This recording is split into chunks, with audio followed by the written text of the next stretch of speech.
Soyez les bienvenus.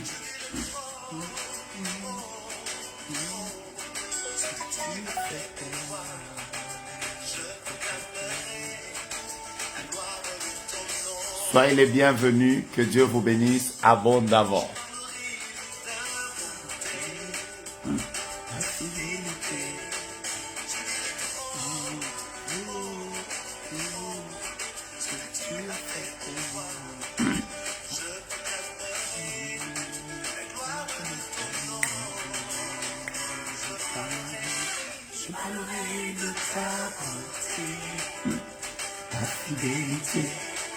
Je dis tout, ce que tu as fait pour moi. Je proclamerai la parole de ton nom. Je prie de ta bonté, ta fidélité. Je dis tout, ce que tu as fait pour moi. Je proclamerai la parole de ton nom.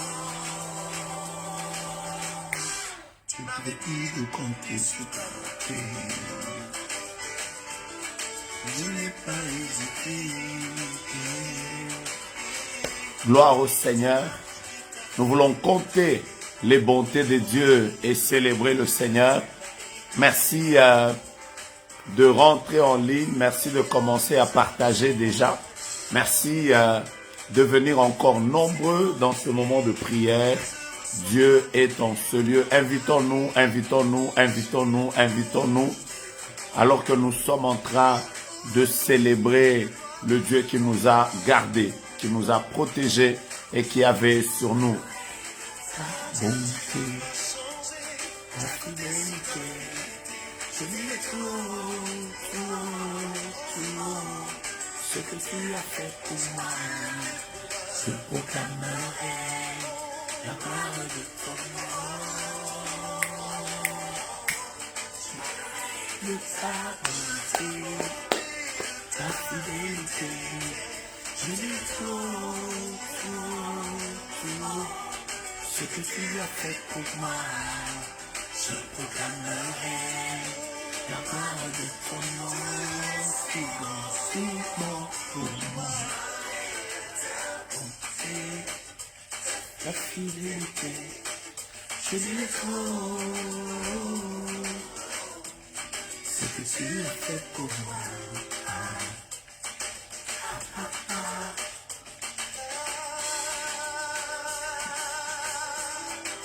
Je proclamerai la parole de ton nom. Je proclamerai la parole de ton nom. Je proclamerai la parole de ton nom.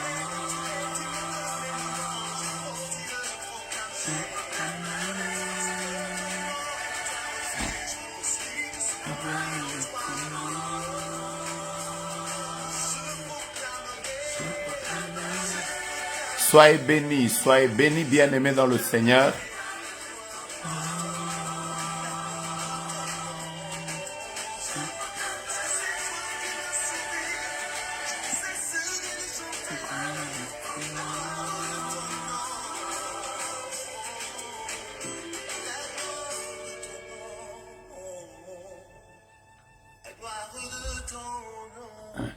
Merci à vous tous. Ce soir, le ciel est tellement ouvert. Le ciel est tellement ouvert.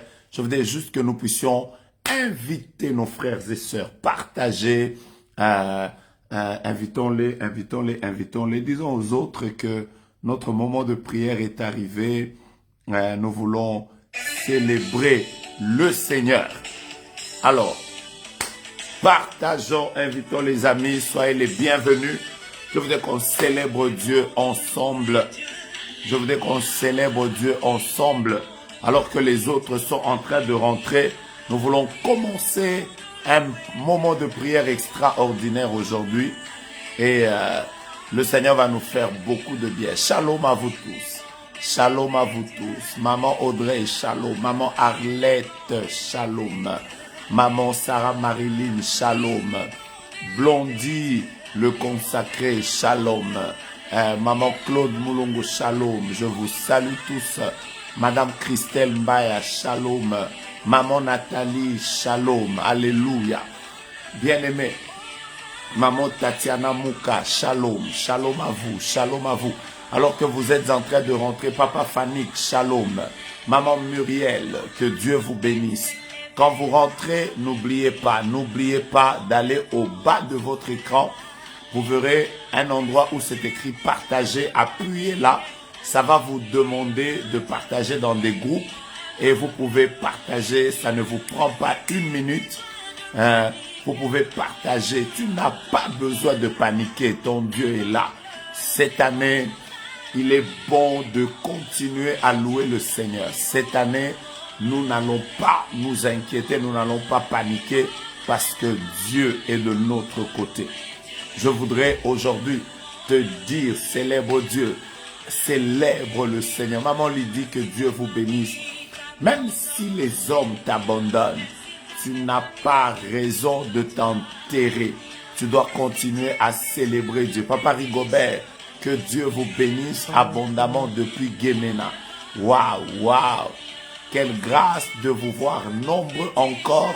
Nous sommes en train de monter, nous partageons à nos frères, nos et sœurs. Et dans quelques minutes, nous voulons commencer notre programme de prière. Nous sommes en train de célébrer. Il est bon de louer Dieu.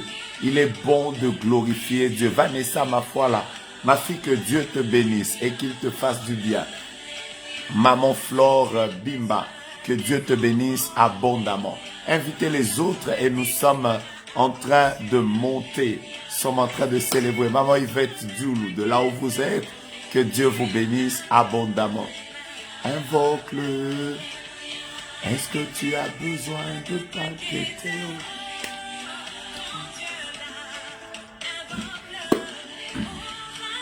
Il est bon de louer Dieu. Louons-le. Louons-le. Il est bon de louer Dieu. La Bible déclare que tous ceux qui respirent louent l'Éternel. Maman Mikraine, que Dieu te bénisse. Maman Ingrid, Dieu te bénisse. Janelli, que Dieu te bénisse abondamment. Genibungi Christelle, que Dieu te bénisse. Maman Fanny, Dieu vous bénisse abondamment. Waouh! Shalom à vous qui êtes en train de rentrer. Et dès que vous entrez, n'oubliez pas de partager à vos amis et de les inviter à être là. Parce que tout à l'heure, nous allons monter. Excellence Esther Bamenga, Dieu vous bénisse. Maman Gisèle Genibungi, Dieu vous bénisse et bénisse le pasteur. Maman Joël Kossi, Maman Raïssa, j'aime quand les mahombistes, les femmes et les hommes de Mahombi, ces hommes de prière sont en train de rentrer. Maman Grâce Chembo, que Dieu vous bénisse. Dieu est capable de changer le statut de quelqu'un. Il est capable de faire grâce à tous ceux qui s'appuient sur lui. Les hommes ne peuvent rien changer, mais Dieu est capable de changer la destinée d'un homme. Aujourd'hui, je bénis Dieu. Papa Gabriel Moukini, hier, c'était beaucoup de mamans. Aujourd'hui, je vois beaucoup de papas et je rends grâce à Dieu pour vous. Soyez bénis, soyez bénis. C'est bien de voir dans une maison des hommes qui aiment la prière. Papa Junior Moulongo, le pasteur architecte, que Dieu te bénisse abondamment. Maman Nadine Eboui, que Dieu vous bénisse. Dieu vous bénisse, Dieu vous bénisse. Dieu vous bénisse abondamment. Dieu est capable de changer la destinée d'un homme. Dieu est capable de faire qu'une femme comme Mireille Tabita, Dieu te bénisse, que Dieu vous bénisse. Taguez les autres, partagez, invitez les amis, envoyez des cœurs, des likes. Nous sommes en train de monter. Maman Joclani, que Dieu vous bénisse abondamment. Quelle joie de rentrer ensemble devant le Seigneur. La distance peut nous séparer, mais le trône de Dieu est capable de nous rassembler. Je répète, la distance peut nous séparer, mais le trône de Dieu peut nous rassembler. Nous sommes peut-être distants, les uns des autres. Nous sommes, les uns sont en Europe, les autres sont en Afrique, les autres sont en Asie, les autres sont, je ne sais pas, les autres sont peut-être en Amérique, mais la présence de Dieu peut faire que nous puissions nous retrouver ensemble au même moment devant le trône de Dieu. La distance n'empêche pas à la puissance de Dieu de nous visiter. La distance n'empêche pas à la puissance de Dieu de nous visiter. Alors, je rends grâce à Dieu pour chacun de vous. Que Dieu vous bénisse, Père. Je voudrais te recommander ces minutes que je passe avec tes enfants devant ton trône. Fais-nous du bien. Bénis-nous, Seigneur, au nom de Jésus. Amen. Que Dieu vous bénisse, que Dieu vous bénisse. Je vois les papas aujourd'hui, ils sont là. Aujourd'hui, c'est la journée des papas. Donc, hier, les mamans ont ravi le végétariat au papa. Hier, c'était beaucoup de mamans. Aujourd'hui, je sens que les papas sont décidés de prier. C'est merveilleux d'avoir dans une maison un homme qui prie, qui peut prier pour sa femme, qui peut prier pour ses enfants. C'est juste merveilleux. C'est juste merveilleux. Alors, ça fait du bien. Que Dieu vous bénisse. Je suis heureux de partager encore une fois ce moment avec vous. Vous savez combien c'est une bénédiction, de savoir que nous sommes nombreux, comme je le disais tout à l'heure, séparés par la distance. Il y en a qui sont en Amérique, il y en a qui sont en Océanie, il y en a qui sont en Asie, il y en a qui sont en Afrique, il y en a qui sont en Europe, il y en a qui sont dans les îles. Mais la grâce de Dieu fait que, quelle que soit la distance qui nous sépare, nous pouvons nous retrouver au même moment devant le trône de Dieu pour prier pour les mêmes choses. Sephora Tela, ma fille, que Dieu te bénisse. Maman Clémence Nguila qui vient de rentrer, que Dieu vous bénisse. Papa Jean Kamanga, que Dieu vous bénisse. Ça fait du bien de passer ce temps devant le Seigneur. Aujourd'hui, j'étais quelque part en entrant dans un magasin.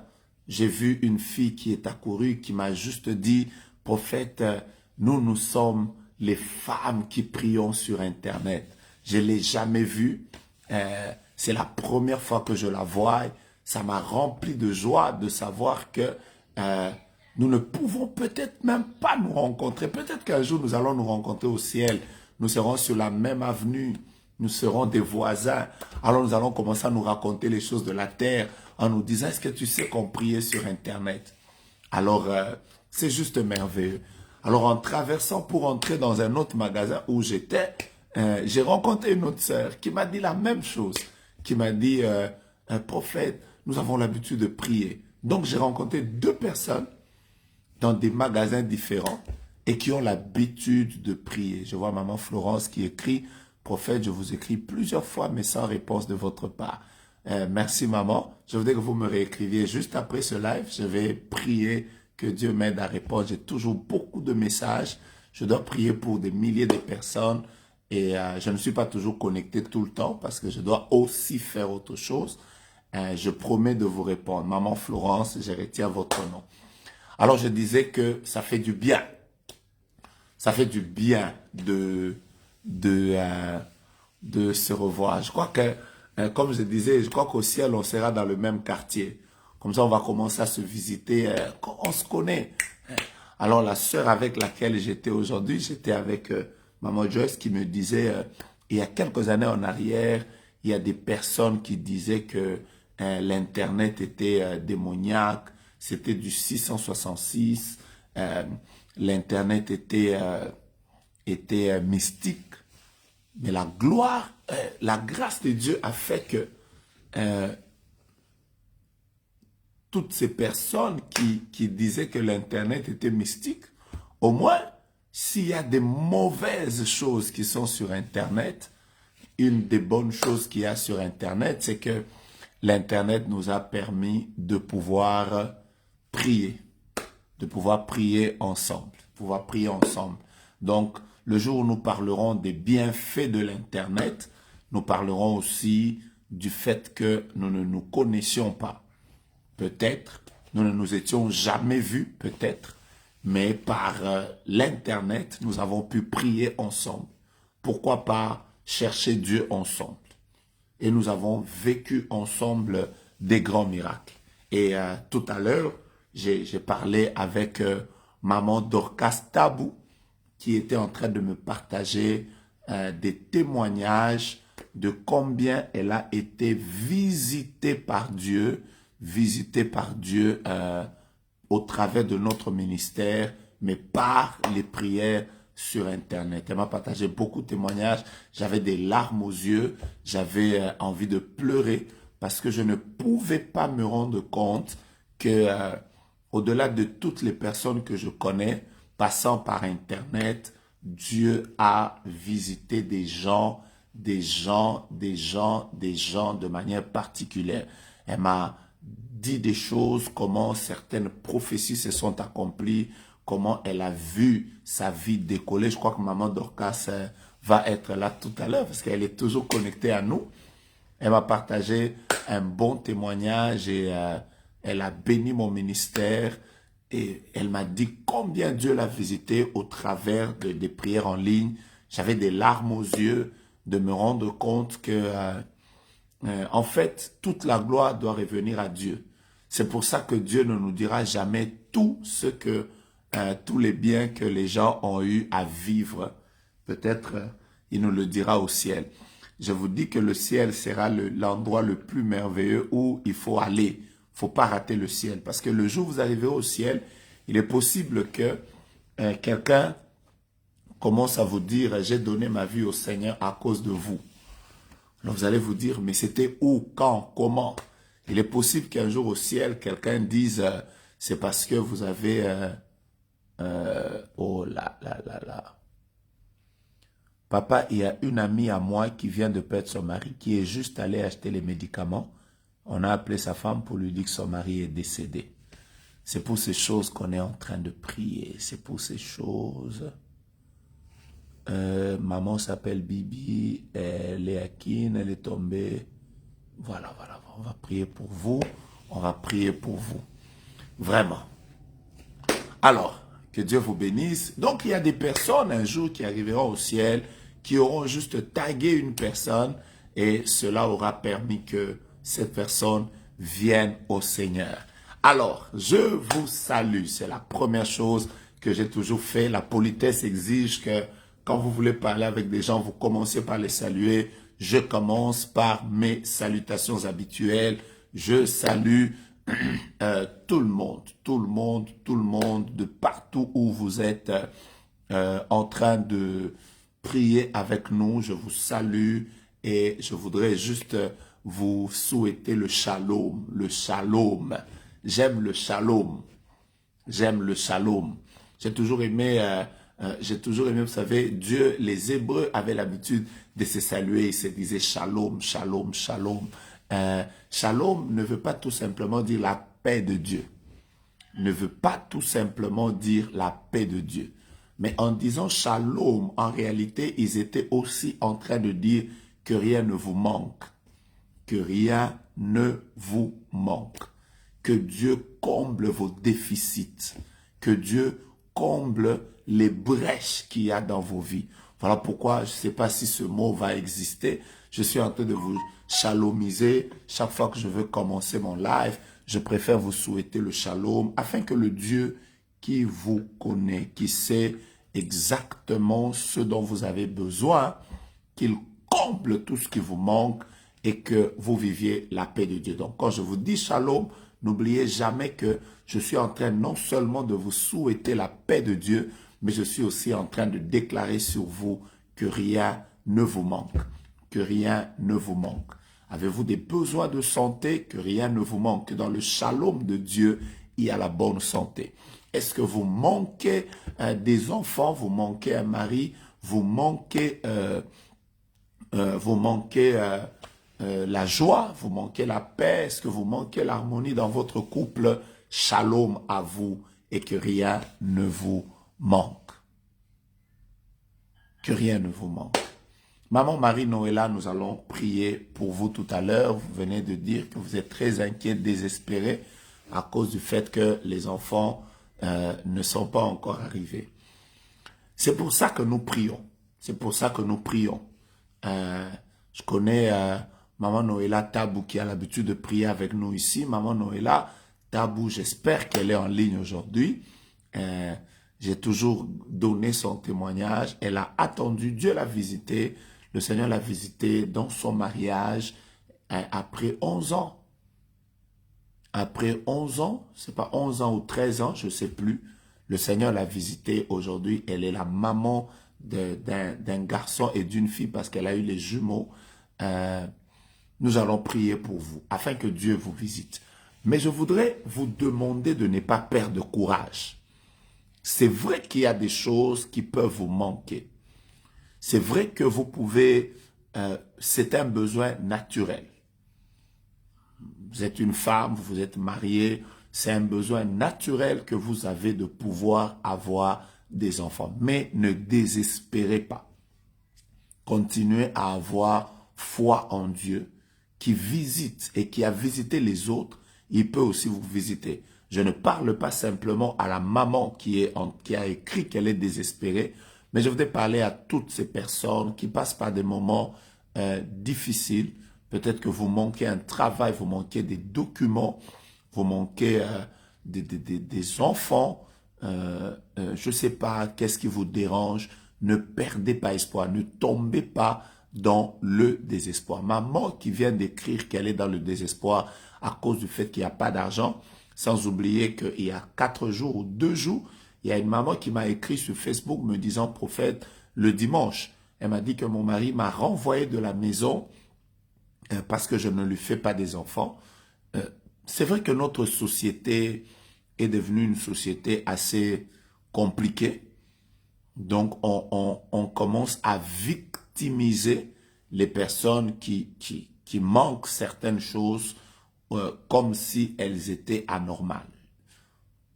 Ne désespérez pas à cause des bruits des hommes. Attendez-vous à Dieu, s'il vous plaît. Le diable est un menteur. Je ne sais pas si cette histoire est vraie ou elle est fausse, parce que bon, voilà, sur les réseaux sociaux, il y a du tout. Mais j'ai lu quelque part où quelqu'un a écrit un long texte dans lequel il était en train de raconter qu'une femme a quitté l'Occident pour aller par le conseil de sa copine ou de sa meilleure amie. Elle est allée au Gabon, je crois, si je ne me trompe pas. Elle est allée au Gabon parce qu'elle était à la recherche des enfants. Et arrivée chez le féticheur, elle est morte chez le féticheur. Et que le féticheur serait arrêté, que la femme a fouillé, son ami a fouillé.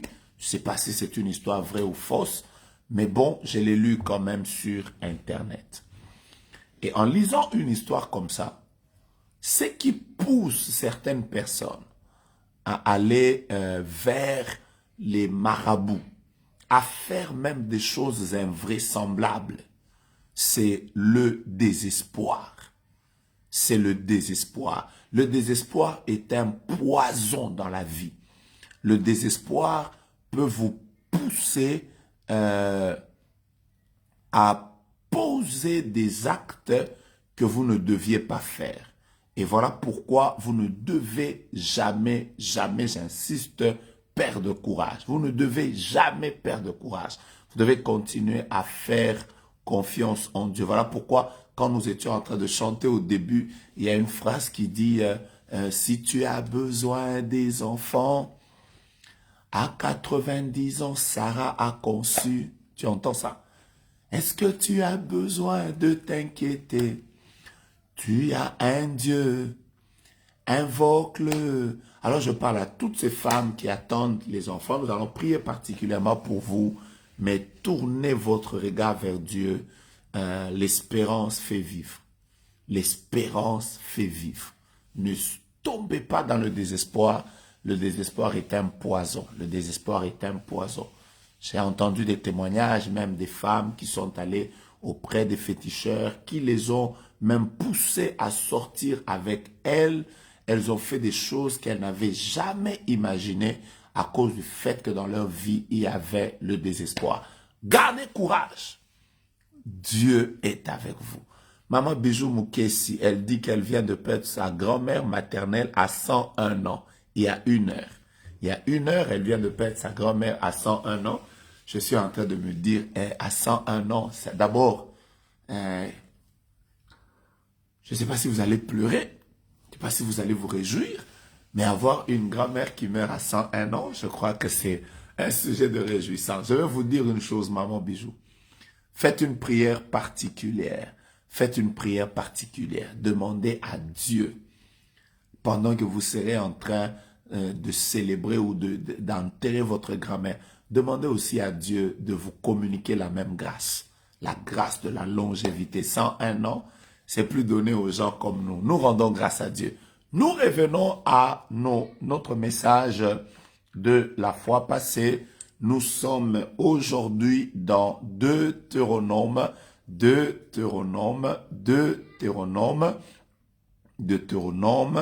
Nous sommes en train de partager sur la deuxième caractéristique de Amalek. Je vous ai donné la première caractéristique.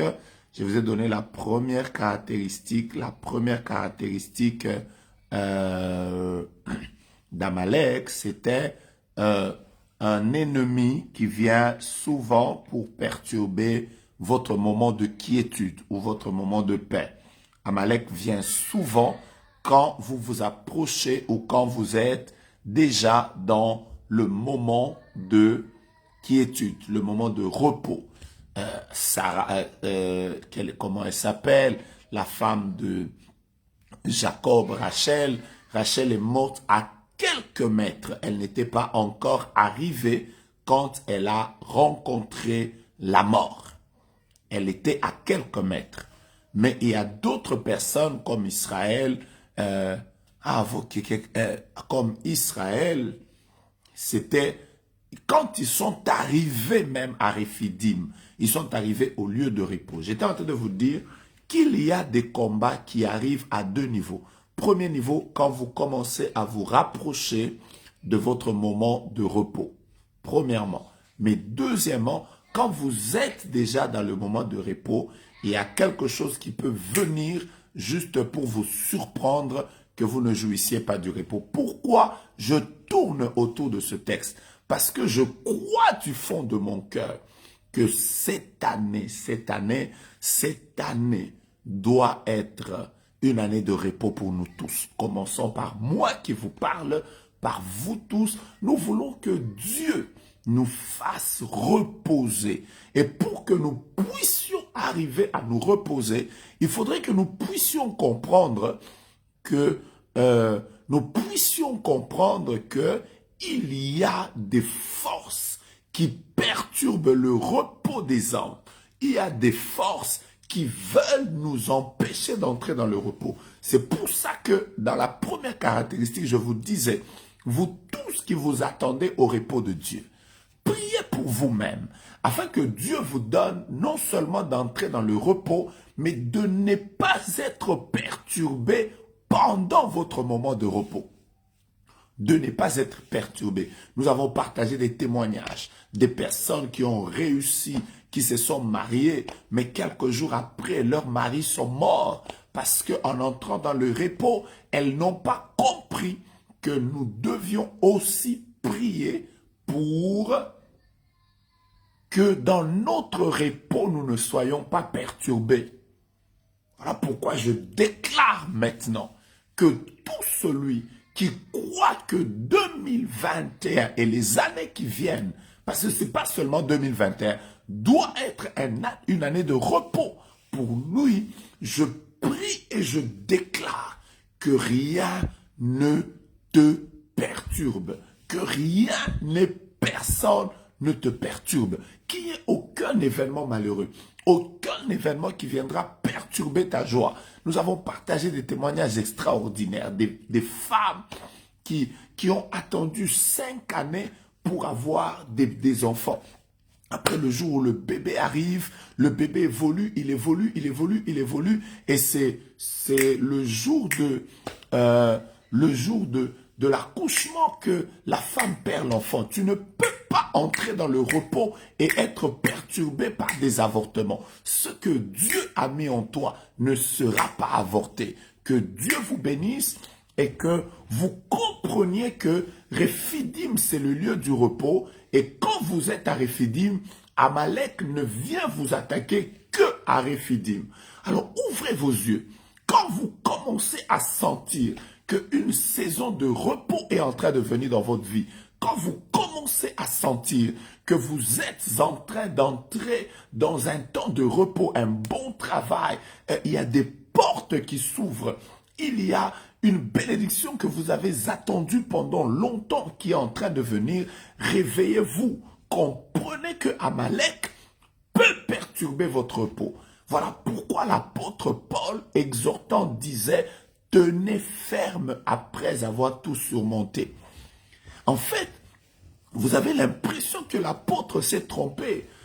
Normalement, il devait dire aux gens de tenir ferme pour triompher. Normalement, il devait leur dire « Tenez ferme pour triompher ». Mais cette fois-ci, il ne leur dit pas « Tenez ferme pour triompher », mais il leur dit au contraire « Tenez ferme après avoir triomphé ».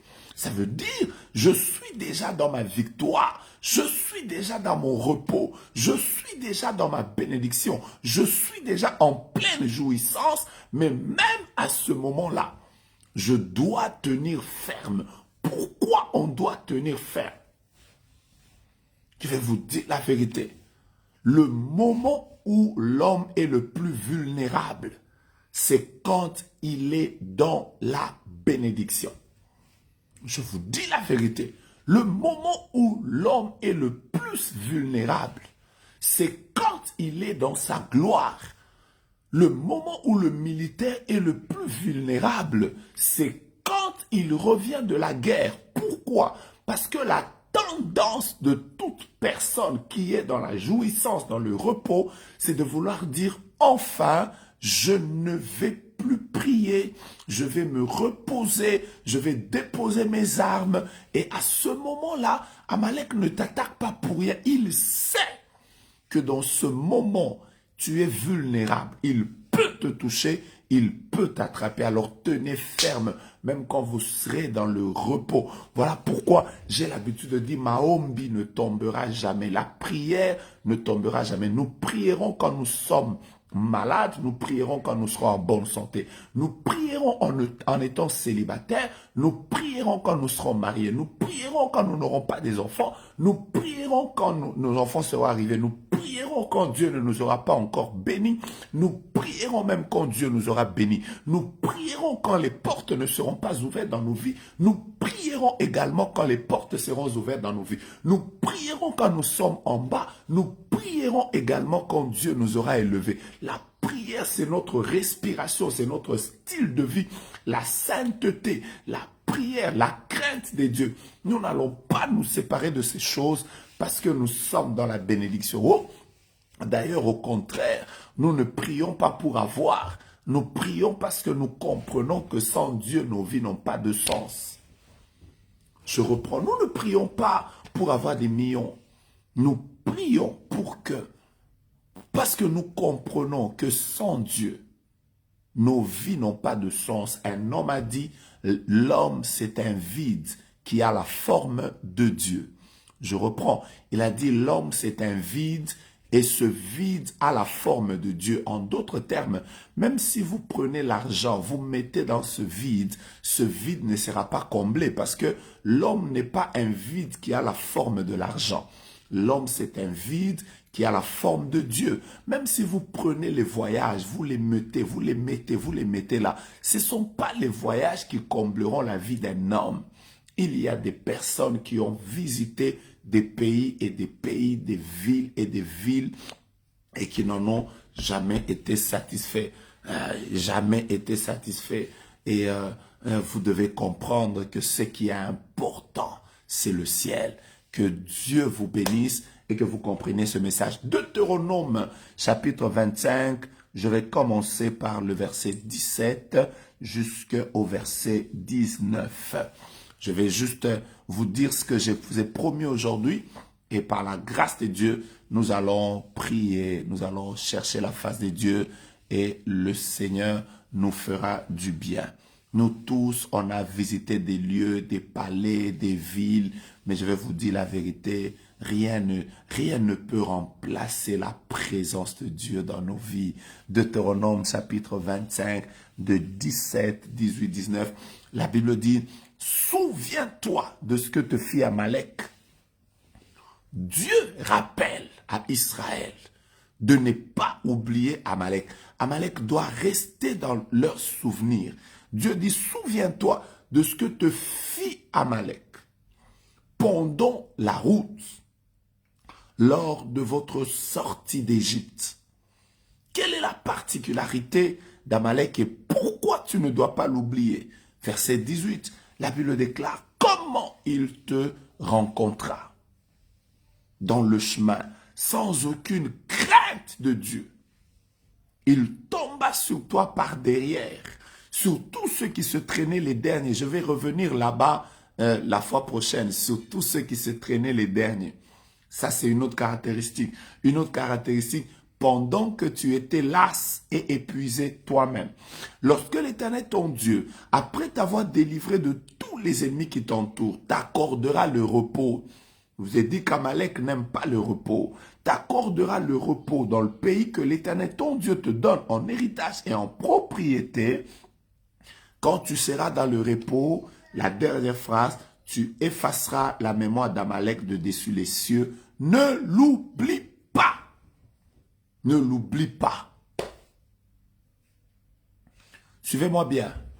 Le livre de Deutéronome, c'est un livre, déjà, de par son nom, il veut tout simplement dire le livre de souvenirs. Vous allez voir que le verbe qui est le plus utilisé dans le livre de Deutéronome, c'est « souviens-toi ». Souviens-toi de ceci. Souviens-toi de ceci. Parce que dans ce livre, en réalité, Dieu est en train de... Moïse a pris le temple et Dieu est en train de rappeler aux enfants d'Israël, au travers de Moïse, les choses qu'ils ne devaient jamais oublier avant d'entrer dans la terre promise.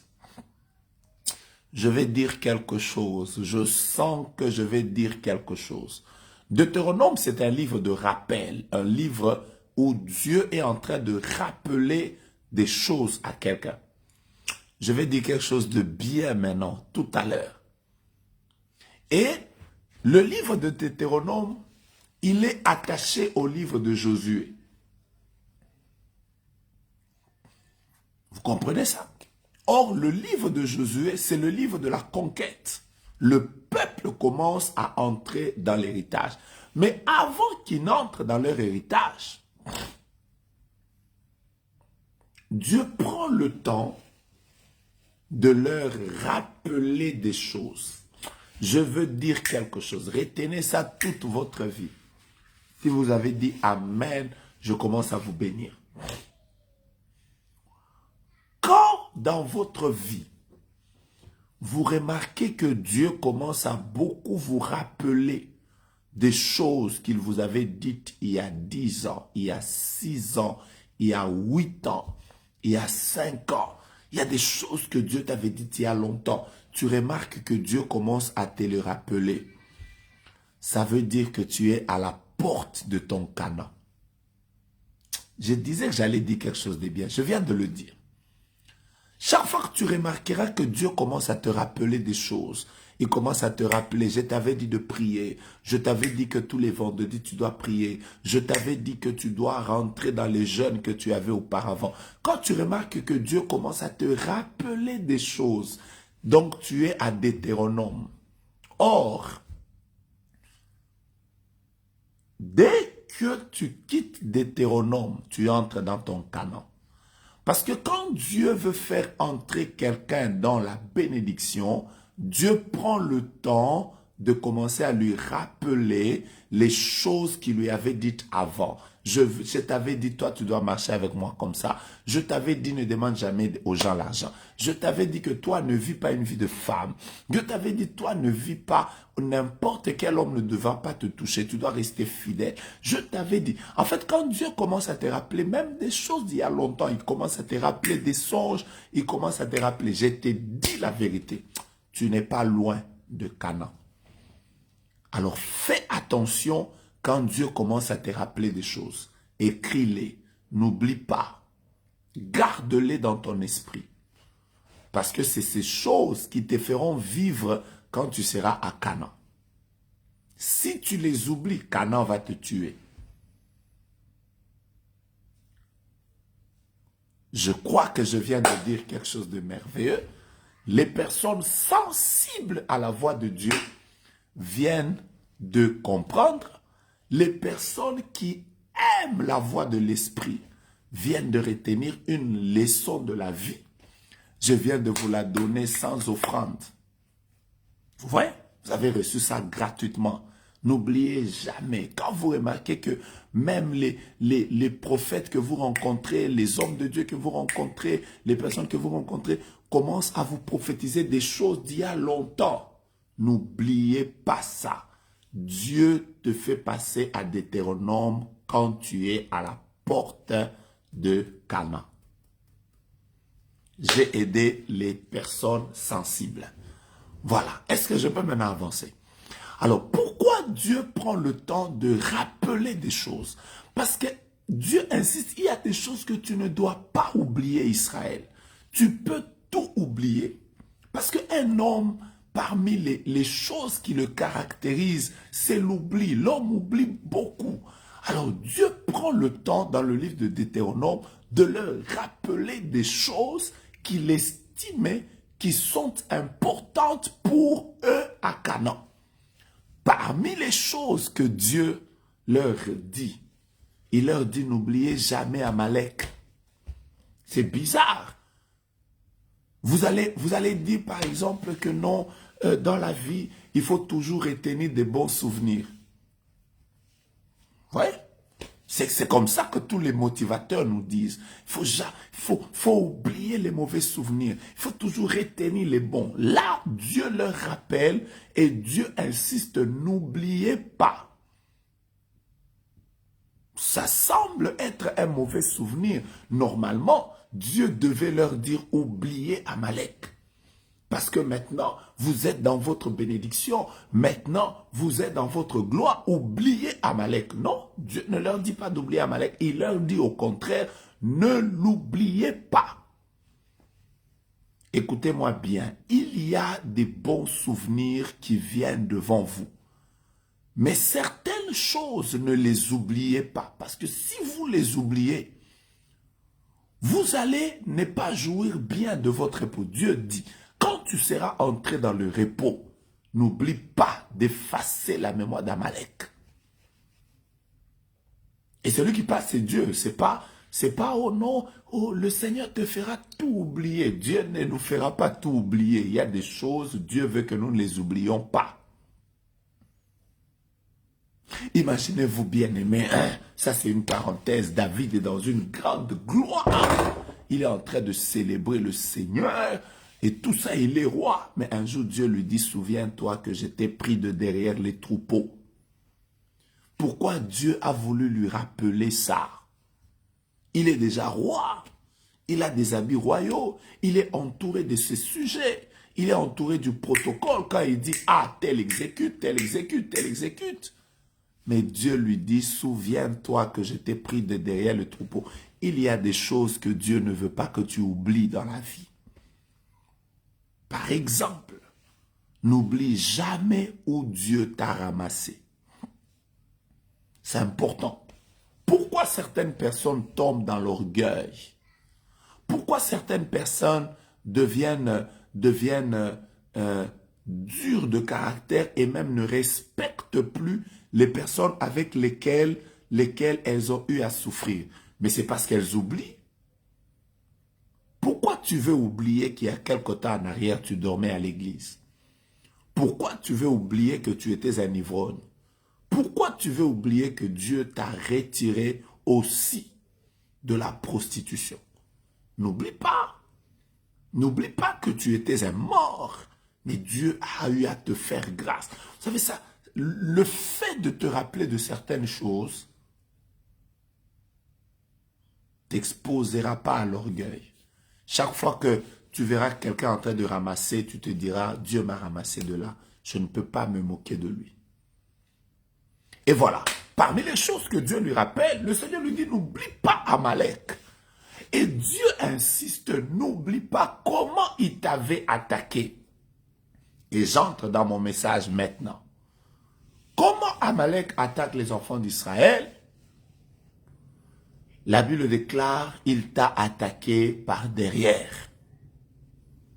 Tu étais en train d'avancer, mais lui, il t'a attaqué par derrière. Et hier, j'étais en train de vous dire, la deuxième caractéristique d'Amalek, c'est que Amalek t'attaque par surprise. Parce que t'attaquer par derrière veut dire t'attaquer par surprise. Une adversité vient par devant. Mais là, nous sommes dans un cas où Amalek attaque par surprise. Je vous ai dit la deuxième caractéristique d'Amalek. C'est un ennemi qui attaque les gens par surprise. Vous voyez l'histoire que dont nous venons de partager, dont la sœur vient de parler tout à l'heure. Quelqu'un, son ami, était avec son mari. Ils étaient ensemble dans la maison. Et le mari lui dit, je sors pour acheter les médicaments. Probablement, il était en bonne santé, à moins qu'il était malade. Parce que s'il était malade, peut-être que quelqu'un d'autre serait parti. Et quand le mari sort, c'est juste pour lui informer que l'homme qui est sorti est devenu un cadavre. Ça, c'est les combats d'Amalek. C'est ce genre de combat où tu es dans le repos et la surprise vient vers toi. Je vais avancer. Aujourd'hui, je vous ai dit, je vais commencer par vous dire comment il faut vaincre Amalek qui veut vous attaquer par surprise. Comment il faut vaincre Amalek qui veut vous attaquer par surprise? Comment vous pouvez le vaincre? Amalek va vous attaquer par surprise. C'est le genre, vous êtes vraiment en train de vivre une année bénie. Vous-même, vous sentez que vous êtes en train de prospérer. Et là, du coup, on vous informe que votre maison, votre voiture, la maison que vous venez de payer vient de prendre feu.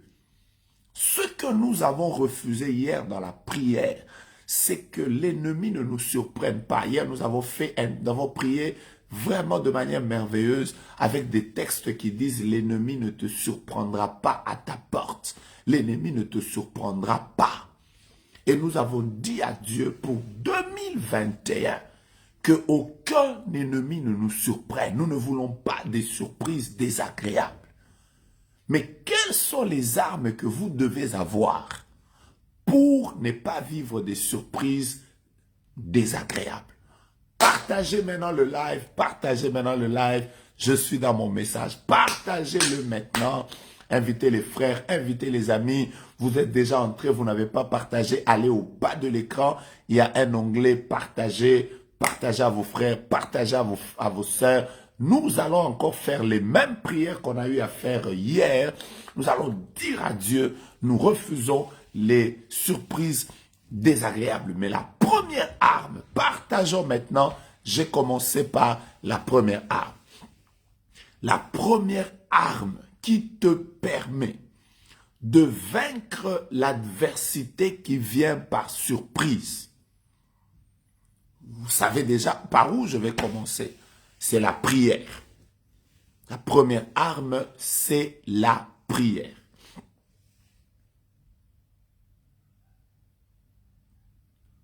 Bien-aimé dans le Seigneur. Bien-aimé dans le Seigneur. Wow, il y a des gens qui continuent à dire merci au Seigneur. Dieu m'a sauvé de la mort. Je viens de lire là, Dieu m'a sauvé du coronavirus. Vous savez, quand vous n'oubliez pas d'où Dieu va vous attirer, vous devenez juste merveilleux. Donc, vous êtes en train de partager. Et en même temps, dès que tu entres dans le live, partage. Je commence par la prière. Je vous rappelle que nous sommes à la montagne de Kimwenza ce samedi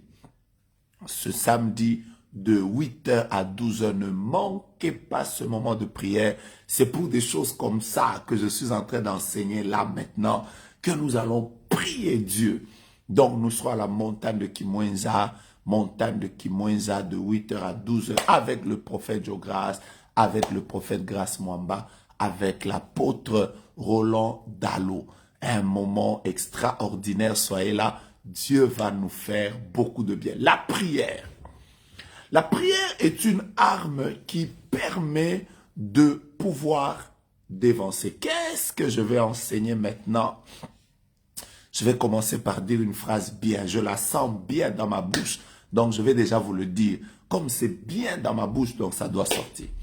La prière est la seule chose qui peut te permettre d'entrer dans ton futur,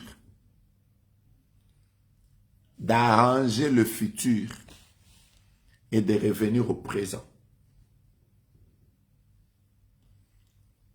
Je reprends.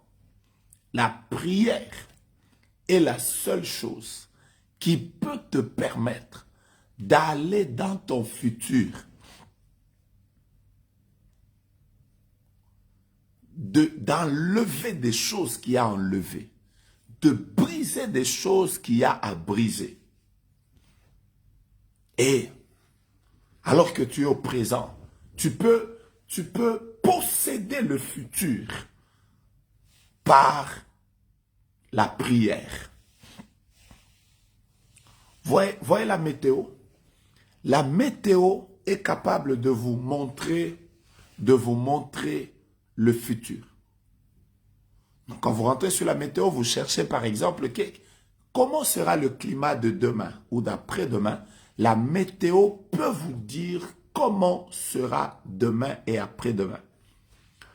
Mais voilà la différence entre la prière et la météo. C'est que la météo ne peut pas modifier ça. La météo vous informe simplement que demain, il y aura la pluie. Si vous dites à la météo, est-ce que tu peux changer pour que demain, il n'y ait pas la pluie? La météo va vous dire, j'ai juste le pouvoir de vous informer de comment sera demain, mais je ne peux pas modifier ça. Est-ce que vous comprenez ça? J'ai déjà commencé. Si, par exemple, le GPS peut même vous dire, alors que vous n'êtes pas encore arrivé, le GPS peut vous dire que devant vous, il y a un embouteillage. Devant vous, il y a un embouteillage.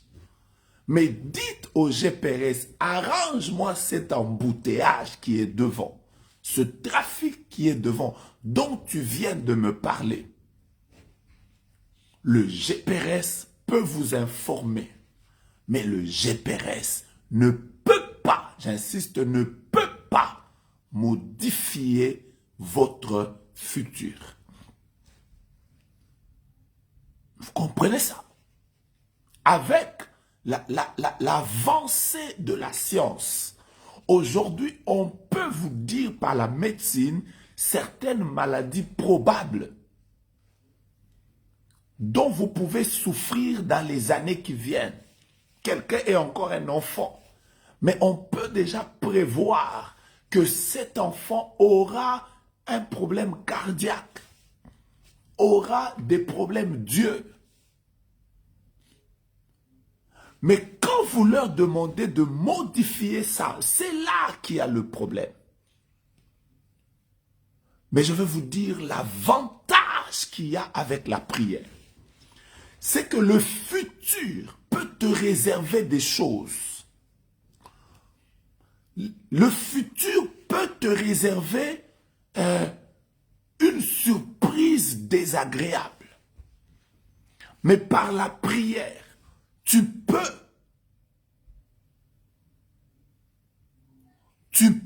par la prière dans ce futur désagréable et le modifier par la foi. Oh, j'aime ce que je commence à enseigner maintenant. J'aime ce que je commence à enseigner maintenant. Dieu lui-même vient annoncer à un roi par un prophète puissant. Dieu vient annoncer à un roi que, écoute, prépare-toi, tu vas mourir. C'est clair, tu vas mourir. En d'autres termes, la surprise qui vient dans les jours qui viennent s'appelle la mort. C'est pas agréable ce qu'on vient de lui dire. On lui dit déjà, non, dans les jours qui viennent, tu vas mourir. Monte, descend, tu vas mourir. C'est ça qui est devant toi.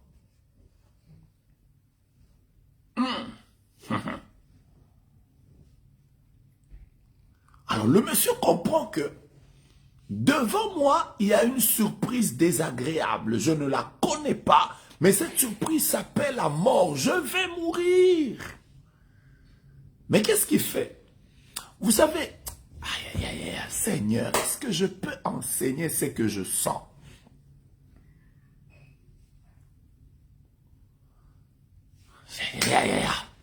Si il était un chrétien d'aujourd'hui, il allait commencer à dire au prophète, do something, man of God, do something, man of God. Quelqu'un allait dire, fais quelque chose, homme de Dieu, fais quelque chose, homme de Dieu.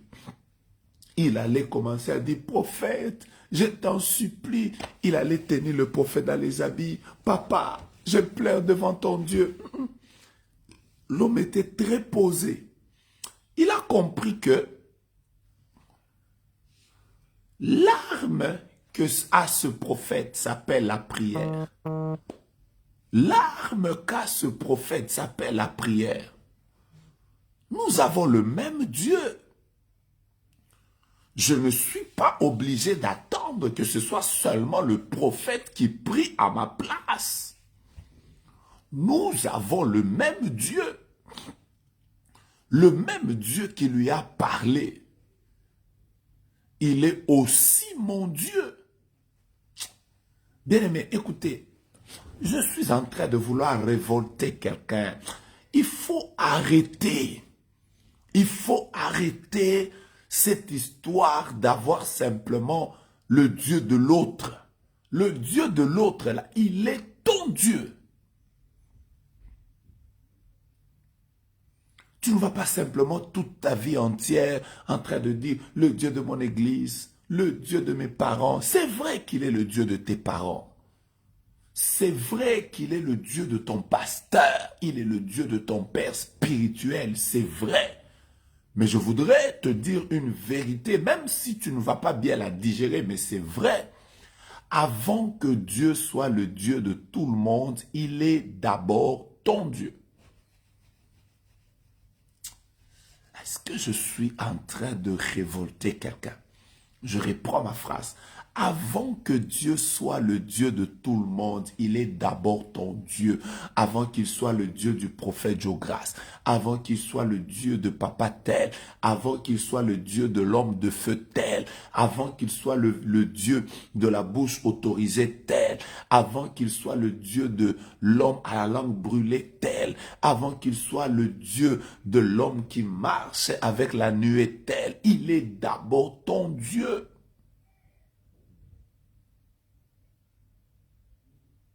Il est ton Dieu. Le problème, c'est que par moments, vous voulez que tout le monde prie pour vous, sauf vous-même. Par moments, vous voulez que tout le monde parle à Dieu pour vous, sauf vous-même.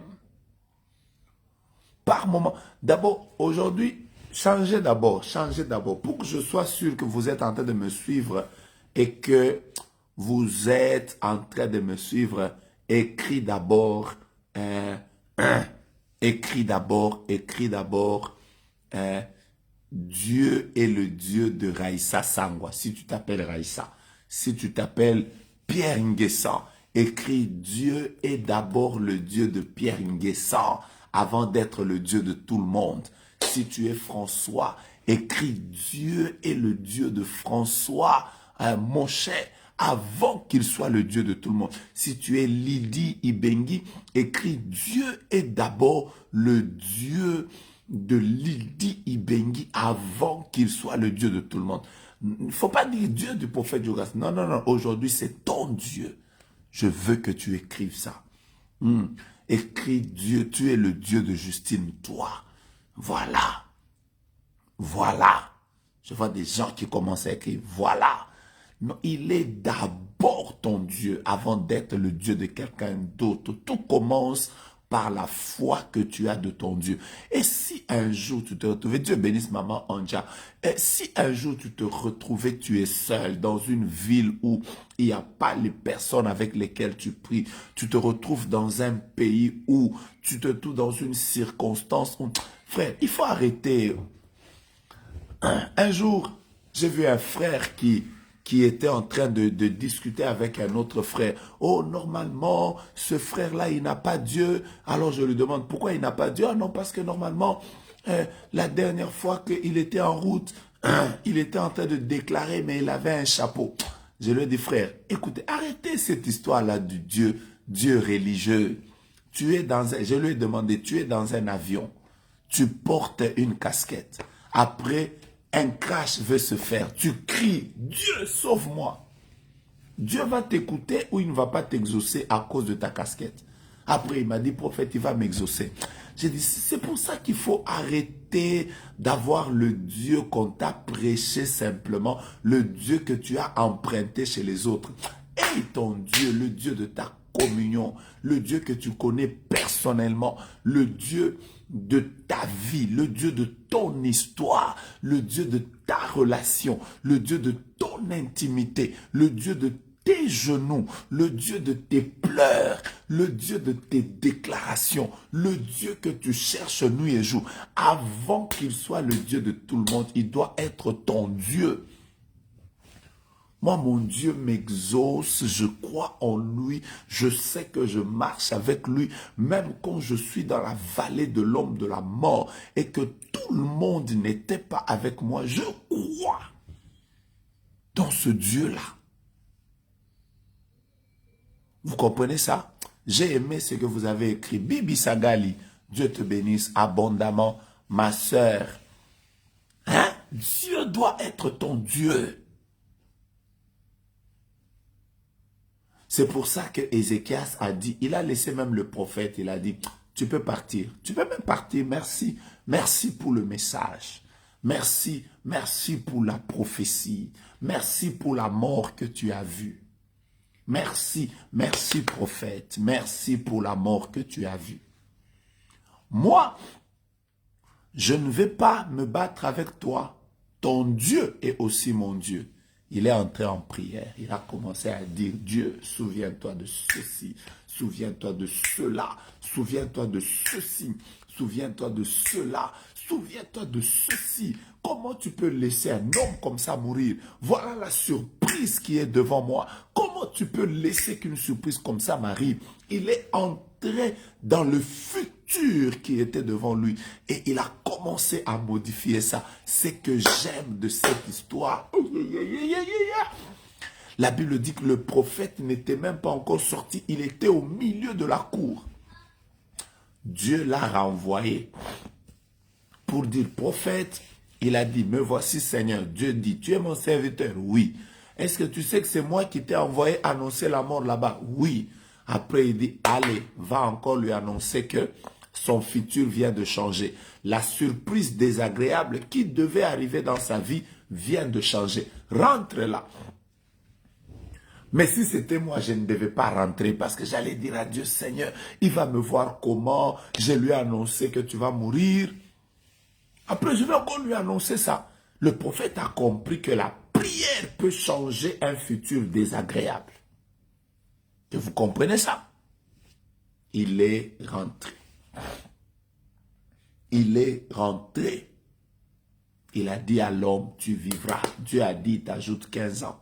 Comment l'homme a changé le futur désagréable qui devait lui amener la mort? Il a changé ça en étant un futur glorieux qui a ajouté au lieu de retrancher la prière.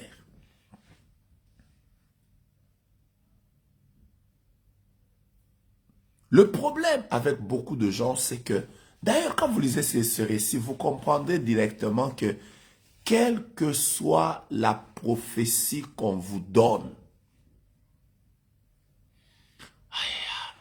Seigneur, est-ce que cela est en train de bénir les gens aujourd'hui? Vous comprendrez que, quelle que soit la prophétie qu'on vous donne, moi-même qui vous parle, je suis un prophète. Je prophétise par la grâce de Dieu. J'ai beaucoup prophétisé de ma vie. Mais laissez-moi vous dire ça. Quelle que soit la prophétie que l'on vous donne, 1, priez pour ça. 2, c'est que vous n'acceptez pas.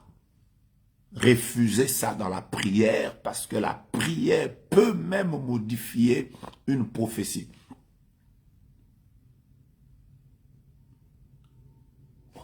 Mais tout n'est pas à gober. Je n'ai jamais oublié, il y a 2 ans, je vois Merveille Kanyeba qui est en ligne ici. Il y a 2 ans, j'étais à Montréal et c'est elle qui m'a appelé avec tout le groupe des personnes qui étaient là.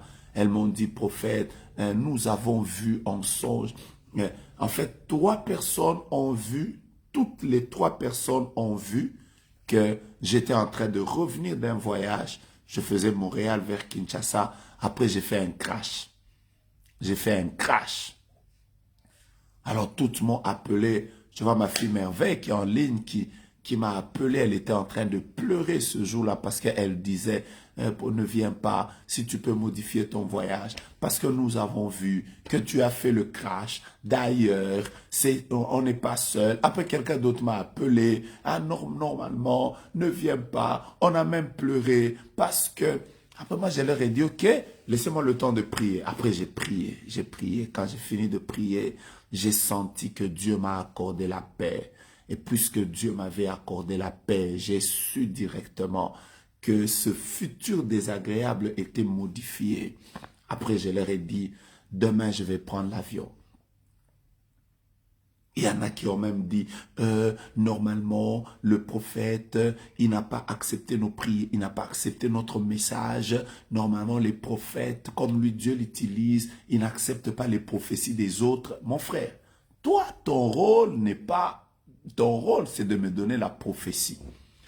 Mais moi, mon rôle, c'est de dire oui ou non. Vous ne pouvez pas vous lever comme ça en 2021, alors que moi, j'attends que Dieu me donne le repos et donne à ma famille le repos. Vous venez me dire, je vois la mort de tes enfants et moi, j'acclame. Non, j'ai le droit de dire ça, je refuse. Ça, je refuse. Oui. C'est mon droit le plus légitime. Et la Bible déclare,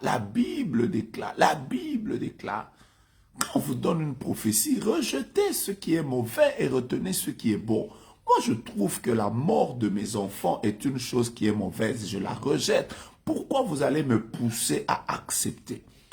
Ne soyez pas un prophète terroriste. Vous avez donné la prophétie. Vous voulez seulement qu'elle s'accomplisse. Oh, normalement, il faut. Moi, je refuse. C'est vrai que tu as vu. Mais moi, ma foi me dit que ça n'arrivera pas.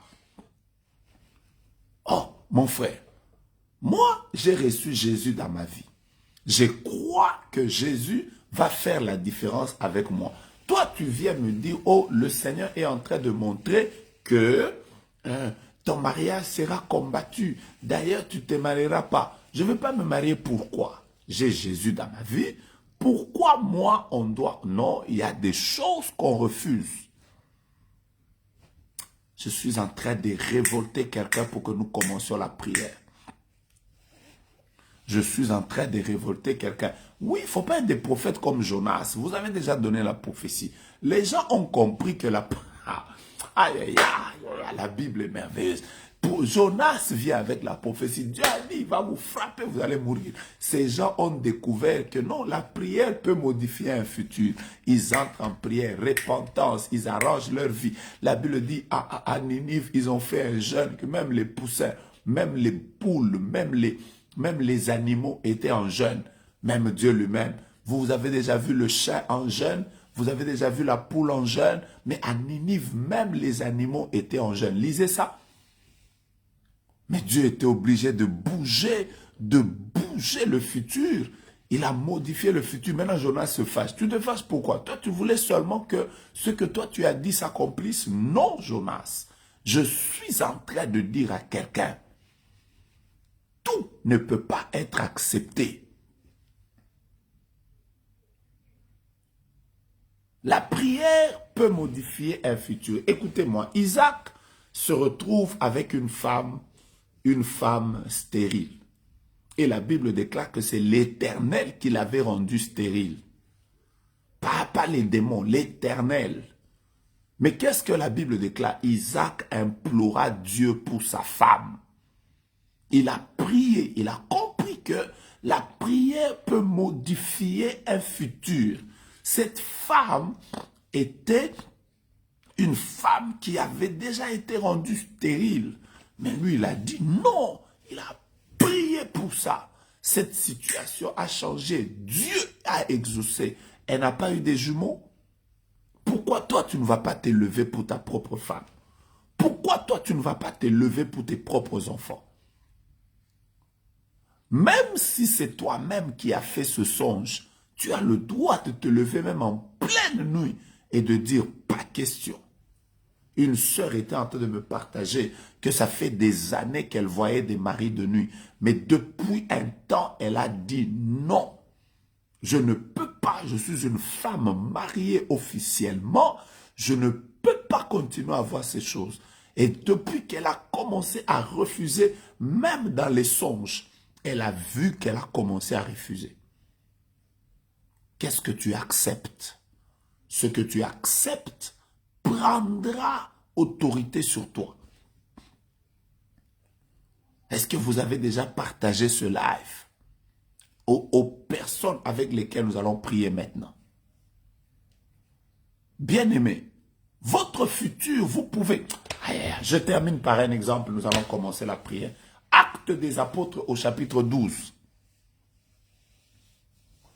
La Bible déclare, Hérode commence à arrêter, à persécuter l'église. Ils prennent Jacques, ils le tuent. Ils prennent Pierre, ils le mettent en prison. Ils le mettent en prison, la Bible déclare, avec l'intention de le faire comparaître devant le juif les lendemains. Donc il y avait déjà un futur. Quel était le futur de Pierre? C'est-à-dire le lendemain, Pierre devait se retrouver devant les Juifs. On devait peut-être le lapider, on devait peut-être le tuer, on devait peut-être le dénuder, peut-être le frapper nu. Son futur lui réservait une surprise désagréable. Surtout que Jacques venait de mourir. Et donc nous sommes là dans une situation où il y a un futur désagréable qui attend Pierre demain. Je vous parle de Amalek qui vient avec des surprises désagréables. Oh, je vais d'abord lire des choses comme ça. Charles Laperle écrit, un prophète m'avait dit, ma sœur, je te vois dans une belle maison, mais pas avec ton mari, mais avec un autre homme. Et je suis allé prier tout de suite pour refuser la répétition de la vie de ma grand-mère. Voilà. Vous voyez ça? Le futur de Pierre est tracé. Le futur de Pierre est connu. Le futur de Pierre est déjà placé là. Tout le monde sait que Pierre, demain, va comparaître devant les Juifs. Devant le peuple. Qu'est-ce que l'Église a fait? L'Église a dit, c'est vrai que le futur, c'est un futur désagréable qui attend Pierre et qui nous attend, nous, Église, mais nous allons prier. Et quand l'Église a commencé à prier, l'Église a commencé à prier, l'Église a commencé à prier, la Bible dit au milieu de la nuit.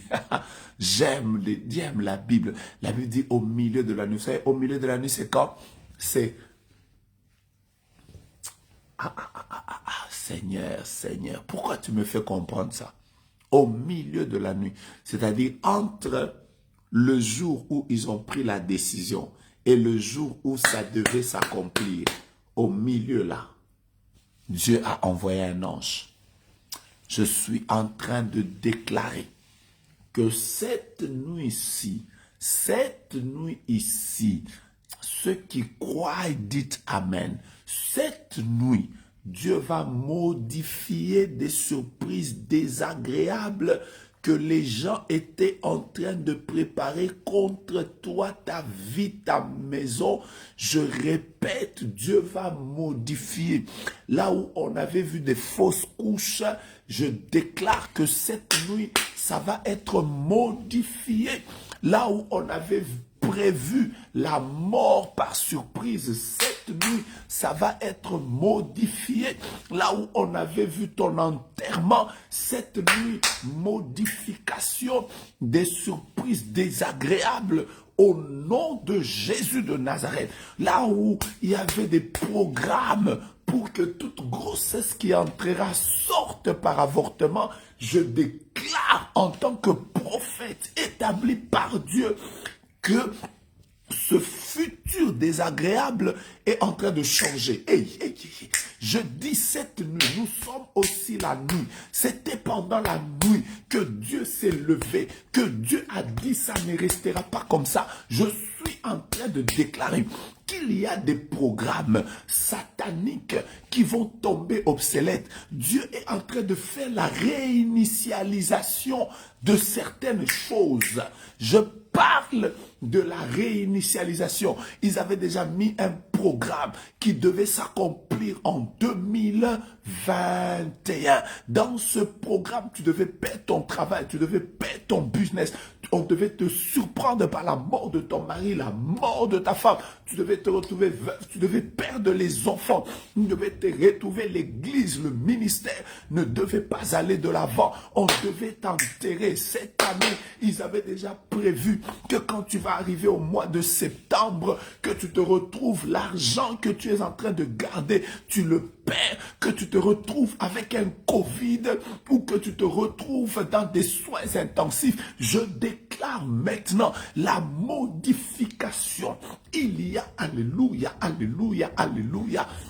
Je suis en train de voir avec mes yeux qu'il y a une foudre qui est en train de tomber sur un arbre et l'arbre vient de se briser et là où il y avait l'arbre, il y a un autre arbre qui est en train de reverdir. Je suis en train de voir cette vision et je déclare maintenant qu'il y a modification de ton futur, modification de ce que tu devais vivre en 2021. Lève-toi dans la prière. Aujourd'hui, nous allons chauffer. Il y a des choses qui n'arriveront pas. Pendant que l'Église était en train de prier, écoutez-moi, écoutez-moi, écoutez-moi, écoutez-moi, écoutez-moi bien. Écoutez-moi bien.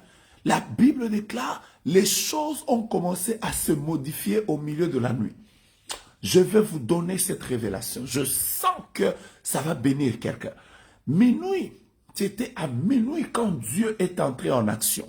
Mais est-ce que vous savez que minuit signifie qu'un autre jour vient de commencer?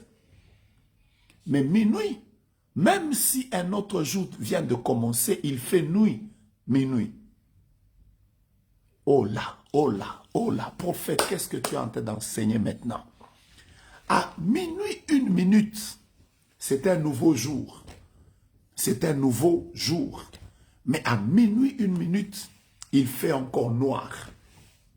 Et même s'il fait noir, les choses ont commencé déjà à se modifier. Je reprends ma phrase. À minuit, 1 minute, il fait encore noir. Mais même quand il fait noir, c'est un nouveau jour. Je suis en train de dire à quelqu'un qui m'entend maintenant, même si après cette prière, tu vas sortir Peut-être que dans ton compte, il n'y a pas d'argent. Peut-être que là, après la prière d'aujourd'hui, il n'y a aucune grossesse dans ton ventre. Tu dois commencer à te dire, à partir de maintenant, même s'il fait encore noir, le jour vient de changer. Même s'il fait encore noir, ma vie vient de changer. Même s'il fait encore noir, je ne vivrai plus l'humiliation que j'ai vécue il y a longtemps. Vous voyez le soleil à 6 heures, mais la journée ne commence pas à 6 heures. La journée commence à minuit. Et les gens vont remarquer que ta vie a changé, peut-être vers le octobre. Mais toi, tu dois déjà commencer à te dire, dès le moment où j'ai prié pour la modification de mon futur, les choses sont en train de changer. Est-ce que tu m'entends?